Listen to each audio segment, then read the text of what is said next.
Welcome to WECAN, Lyn Lee. We're so excited to have you. You're the former Chief Diversity, Equity and Inclusion Officer at Shell, Global DEI Specialist, Changemaker, Keynote Speaker and author. And you lead with championing inclusive excellence around the world. Lyn, talk to us about your life and your work.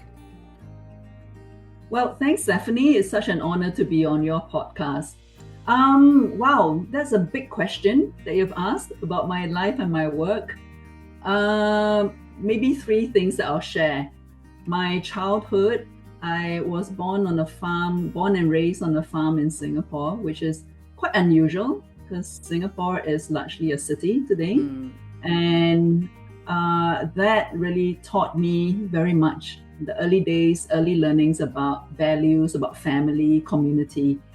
I think the second part of my life and my journey in my career was my early career, and some of the things, micro inequities, as well as some good moments that really taught me the difference between what I would like to lead with when I became a leader myself and what I would not choose to do to other people because of the experience that it gave to me.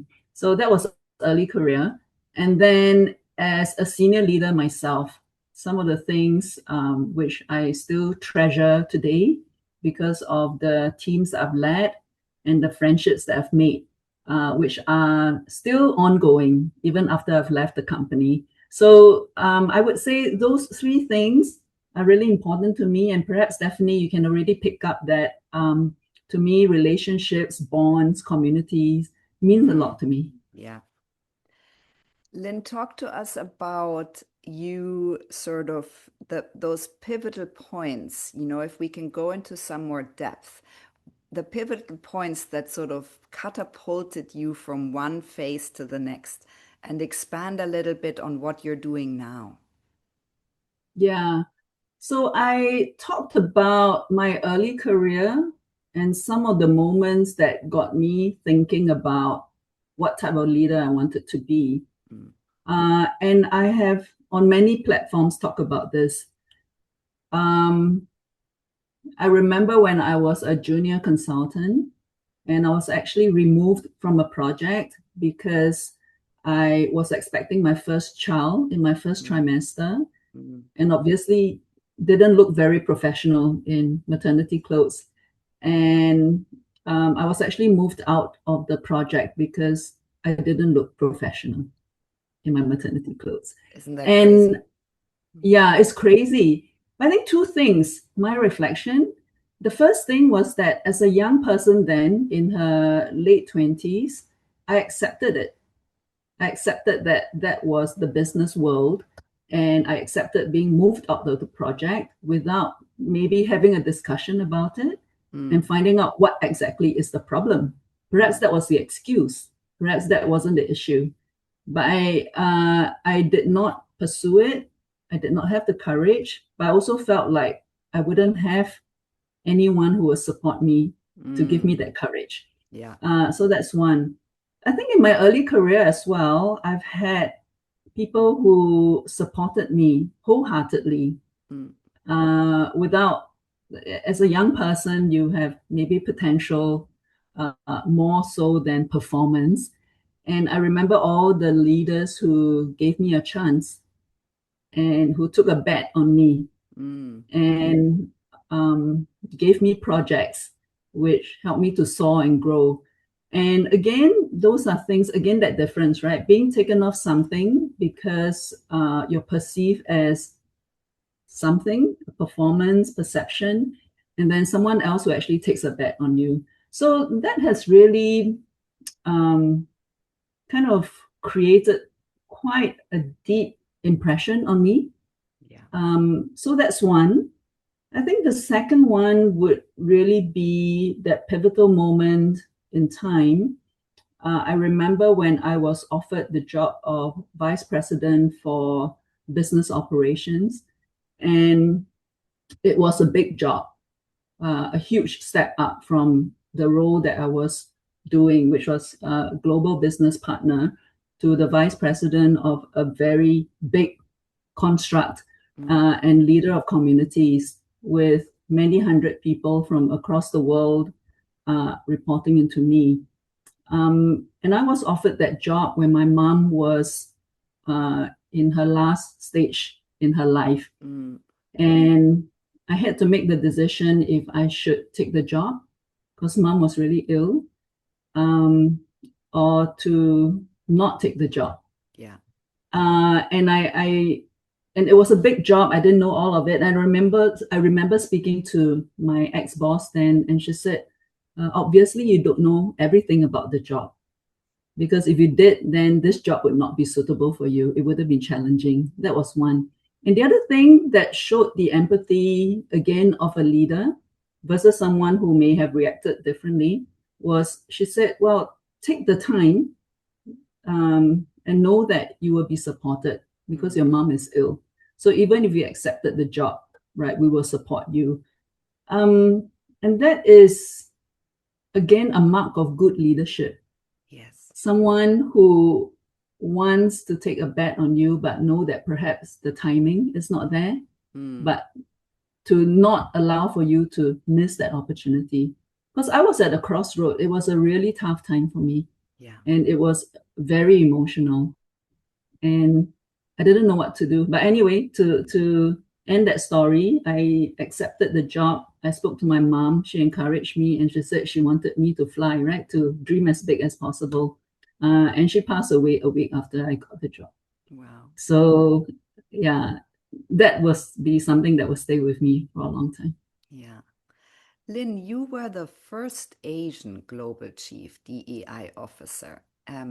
What do you feel did you bring to the table? What did that mean to you?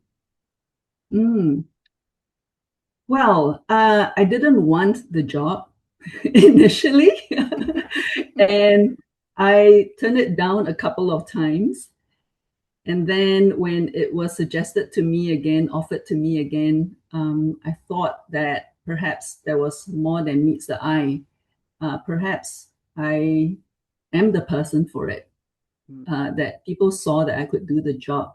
So that was one. But it's probably one of the first job that got me to really deeply reflect on what I wanted to do if I took the job, and got me to reflect on what my values are and the purpose that I wanted to bring to the job and the legacy that I wanted to leave behind. I never thought so hard about any job.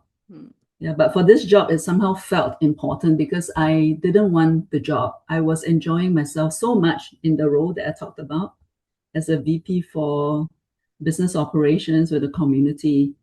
And I think once I got that, back to your question about what were my thoughts as the first Asian to get the job, I wanted to bring my Asianness into the role.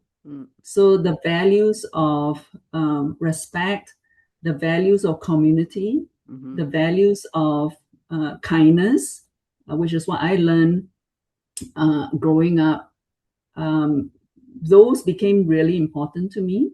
And it's not to say only Asians who think that way, yeah, but I think it was really much more in terms of how I was raised and that Asianness, that the way that I felt I could be different, that really made a difference for me. Yeah. Lyn, so what policy changes and mindset shifts do you think you brought about during your tenure? Yeah.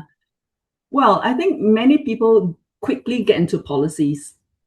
And I wasn't the first global chief DEI officer. I was just the first Asian to do the job, and not do it from the center of gravity, which is in Europe, in London, or in The Hague.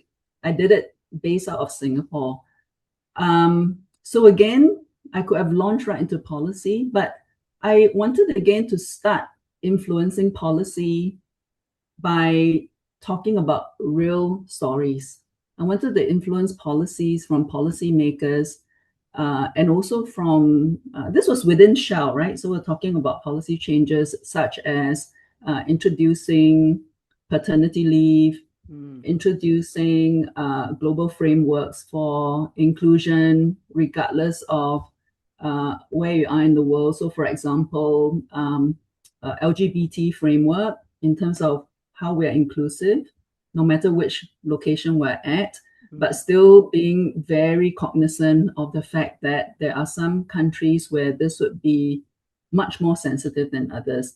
So not shying away from it, but also being very respectful. Yeah, so these types of policies and many others around caregiving, etc. So my starting point then wasn't about the policy. My starting point was about the stories and about bringing the stories of staff, of colleagues, of people that I've spoken to help me, to inform me about the changes that needed. And that actually gave me a lot of inspiration. So I think in Shell, perhaps I'll be remembered most for storytelling. I'll be remembered most for the narratives, for the films that I created together with my creative team, for the awards that were won because of the films that we've made, all about people, authentic stories, about their lived experience, about their challenges, but about their success, the highs and the lows. That was my starting point. So that actually led to a lot of influence around the shifts in policy. So maybe help people think differently before they launch into a policy change and more frameworks, more theoretical discussions. So, Lyn, talk to us a bit about those main messages and main learnings that you can pass on to our listeners about this inclusive leadership that you were bringing about through your passion of storytelling. I would like to maybe go back again to my first big job as a VP. And I remember then feeling like I didn't have all the answers. And I relied a lot on my teams, who probably were the experts in terms of their country, their policies, their employee relation policies, etc.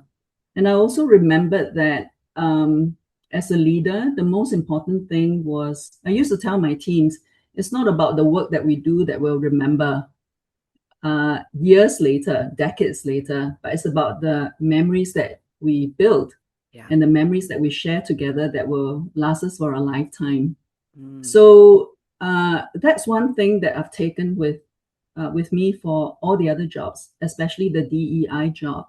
So back to your question, what were some things that I would like for people to remember, if that's your question? Yeah, three things. Those main learnings that you take with you. Yeah, I think that the learning around community and what you can learn from people, so that curiosity to be open-minded, that curiosity to find out about other people's experience, and to not assume that you know everything. Yeah, so to really connect, to understand, because that's always the basis of how things can be better, or the basis of how you can actually address an issue. Many times we get into arguments and we get into debates because there is no curiosity for both sides. So that's one key learning. I think the second one is courage. Courage in terms of making a stand. So for example, like I said, knowing that things are sensitive, what is my stand and what is my representation of the company's stand on certain topics that we care about? Yeah, and how do we do this in a way which people accept? So it's not about just rolling out more things and just telling people that's the way it is, right? So that courage to make a stand means as well the opportunities and the need to interact, engage, get closer to people, that curiosity. So one leads to the other. And the last one is about care. You can't change anything unless you really care about the topic and the people. Otherwise, it's not authentic. Yeah, you can't pretend to care. You either care or you don't. So those are the three things that I've taken with me, and those are the three things in which I've tried to role model, and I've tried to replicate as well in terms of the legacy that I spoke about, the legacy that I wanted to leave behind. Yeah, and um, yeah, I'll just leave it at that. Yeah. I love curiosity, courage, and care. These are your sort of three C's, the three principle for your sort of organizational identity building that I'm sure you take into your life now. Talk to us about your book, Tiny Rice Grains, because you have a beautiful message here that sort of sums it up, that each inclusive act, no matter how small, holds the power to change lives. Yes. Well, I think the book became the culmination of everything that I experienced and also everything that I said I wanted to leave behind. So the tiny rice grains moments from the time I was born and raised on the farm, the meal times with my family, the debates and discussions that we've had, not all comfortable, but it was still respectful. We're still a family after the discussions. Yeah, so I think those tiny rice grains moments, and many times as well, it is about the small gestures. So what I wanted to impart and relay in terms of that message is that many times an inclusive workplace or an inclusive community, inclusive society is not from something which someone says, but it's from small actions that we all do, all of us, every day. And if you think about it in the microcosm of the smallness of this, right? Not the bigness of it, the smallness of it in terms of who Lyn can influence every day. Who are the 5 people today that I'll choose to make a difference to? Yeah. And for these 5 people, they can then again try to impact another 5 people. And I think that's the true power of the little actions, because put together it is great, right? It becomes the ripples. It doesn't become small grains anymore, not tiny grains, yeah, but big gestures. So that's one. I think the other part around the book and the narration, it is story based, and again, I wanted this to be the waking up of our senses for all of us about care, courage, curiosity. So it's filled with stories, not just all mine, but filled with stories from other people and the lessons that they've learned, the reflections. And I've mentioned kindness as well, because I think may be easy to talk about, again, small actions that have big impact, but it's hard to be kind to others if you've not received kindness for yourself, right? If you're not kind to yourself, it is probably mostly impossible to be kind to others. Yeah, so I think it is also that reflection around what kindness means, the work that we have to do for ourselves, the awareness and realization around what are things that we hope to change, transform, or maybe to receive. It's not always about giving. Many times it's also about receiving, because we need to do that first. So that's an art form in it is an itself. art form, right? Yeah.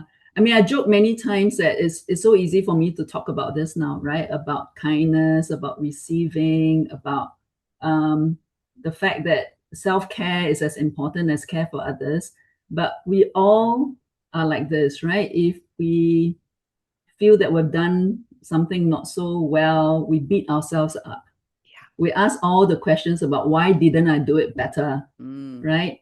It is much easier to do that than to be kind, to say, well, I've tried my very best. I can do better. But for now, I am able to accept the results, right? And I'll do better the next time. And to really be fine with that, that compassion for self. So I think it's the real art form. And it's something in which we have to practice so that we can get to the part where the 3 C's really resonates. Yeah. Lyn, you have started many or various award-winning storytelling initiatives, among of which a film Unique People Powerful Together. What are the messages that you wanted people to hear and integrate by creating these sort of connective and immersive experiences for them? Yeah. I think one message that I want to say to everyone is many times as well, when we start to think about our own stories. So, for example, you could be someone who has been advocating for gender equality, and then someone else who is advocating for disabilities inclusion, someone else who is advocating for age equality, and it goes on and on and on, right? Yeah. LGBT status, etc. And then what you find is that we're all working in that small area on our own, and sometimes we compete with each other with limited resource. Yeah. And with a story like Unique People Powerful Together, it was two things, right? Firstly was to actually highlight all these differences. Because again, sometimes we try to hide behind the fact that we're all colleagues, or we all like each other, and therefore we're all the same. We're good, we're happy. So it was to really highlight that people are unique. Yeah. Yeah. And that uniqueness, difference, sometimes stark difference, and difficult stories are not bad. Are not bad, right? We shouldn't shut it out. We should listen to it. Discomfort is good. Yeah, don't shove it aside. So it was really with that around the real stories, people, our colleagues whom we know and see every day, telling their stories. Some of it maybe more shocking than others. Some of it we never knew. Some of it actually very heartwarming. All of these, right? And all of these, when you put together, it becomes really unique. It becomes a strength of the organization, strength of society, because that's why we want people who are different. Yeah, so I think it was really to magnify that differences, but also to say collectively we're so much stronger. So spend more time recognizing the difference, but pulling all of that together to create real change and real performance, versus knowing that difference and fighting for resources. Yeah, so I had a lot of people who helped with that. So we got the award not because Lyn did the job, right? I got the award because I had the idea, but it was everyone else, right? Different talents, different uniqueness. People saw things from different lens. I remember the creative team and the director, the producer, who came to me to say, "Thank you so much for allowing us to work on this project." Because before that, I didn't even think that I was the right person to do the job. But after this, I've learned so much. And it's that lens that people take away, and the lens in which they start to do their job and to think differently, right? In terms of production, how they film, how they ask questions. It is amazing. You created belonging. You created a sense of belonging. Yeah, sense of Worthy to belonging. belong. Correct. And fun. People had so much fun. And when we won the awards, it was wow. You know, yeah, fun and excitement and well-being, all of that all thrown in, right?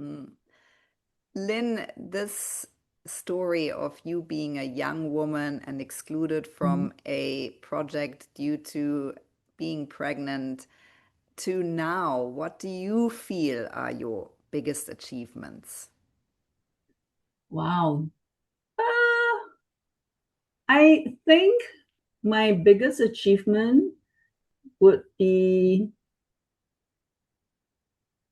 being the leader who is true to herself, and being the leader that has been recognized for that as well, for being authentic, for being vulnerable, for holding the flag high, right, and telling the stories. I think that has actually been my achievement, and it's always hard for me to say it, but I recognize it in the awards that have been won. I'm actually going to London to receive an award for the work that I've done in this area as well. Congratulations. Thank you. A Lifetime Achievement Award. I'm so blessed and Amazing. touched.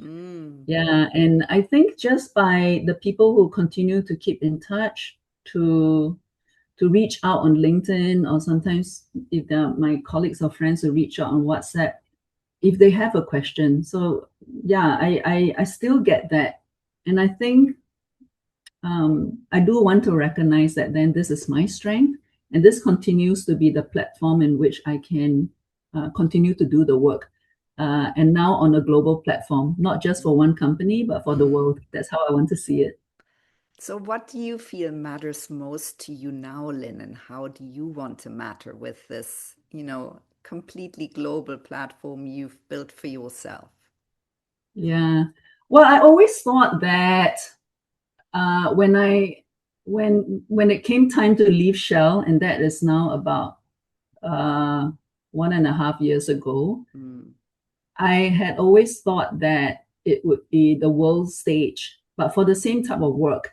And I wanted it to be focused on young people. So in terms of influencing education, what young people took away from their curriculum. And I also wanted to support in terms of creating the ecosystem where things could be embedded. So I found my place. I before I left Shell, I was invited to chair the advisory board for the School of Humanities and interdisciplinary studies. I always get them mixed up. Interdisciplinary studies in Ngee Polytechnic. And the work has been great. It's focused on social sustainability. It's focused very much in terms of the curriculum and the partners for the students, the projects that they take on, and what is it that they will learn and take away from. And it has gone into look at other things like intergenerational innovation. And those were all the things I wanted to work on in terms of social impact. And so that's the big education piece. And I wanted to continue my advocacy work for mental health. So I'm on I'm in the board for the Singapore Association for Mental Health as a board member. And that's been very meaningful. And I continue to be an advocate and a voice for disability inclusion. So I regularly contribute my opinion in papers, on news, where I'm asked to provide a view. That's where I create that opportunity. So I think I have a lot of platforms. And again, it didn't come from doing nothing. It came from all the work that had come before in terms of my leadership roles, from the opportunities I was given that has led to this opportunity that I have now. Amazing. Lyn, so what advice would you give the young people out there that are setting up companies and that really care about setting up work cultures where people can thrive? Yeah, I think it is really difficult now for young people, for anyone who wants to choose human-centered leadership or human-centered companies versus a company then, because it's seen that way, right? Very binary, people-centered or money-making. Yeah, so I say it's difficult because now we also look at technology, and that part of empathy, about connection, about stories start to disappear quickly because it's seen as unimportant. But because it's seen as unimportant, it becomes more important. Yeah, so my advice to young people who are starting up would be to take care that this is the one thing which you can't tell a machine to do. This is that one thing that will differentiate you from everyone else. Yeah, if you bring that humanness into the things that you do, if you make decisions considering people and not just things, because your business relies on people making the right decisions. Yeah, so that is 100% important, or even 200% important. So that's the advice that I want to provide. Amazing. Lyn, so what are your plans and goals now? Well, my plans and goals, other than continuing to speak on a global platform, is to have fun. But to have fun, right? And to really enjoy the life that I've been blessed with. So outside of my DE&I work in social sustainability in all the boards that I sit on, I've also become a student of wine. So last year, I took the Wine and Spirits Educational Trust Level 3 and passed that with merit. And soon I'll be doing another course, a wine scholar course. And it's again that curiosity is about trying to discover something which I don't know about and making new friends. That's probably as exciting as learning something new, making new friends, different types of friends, hearing a different perspective. Perhaps, who knows, there'll be another book that come out from that, right? And I think more outdoor activities. I love hiking. I'm an outdoors person. I like to be out in nature.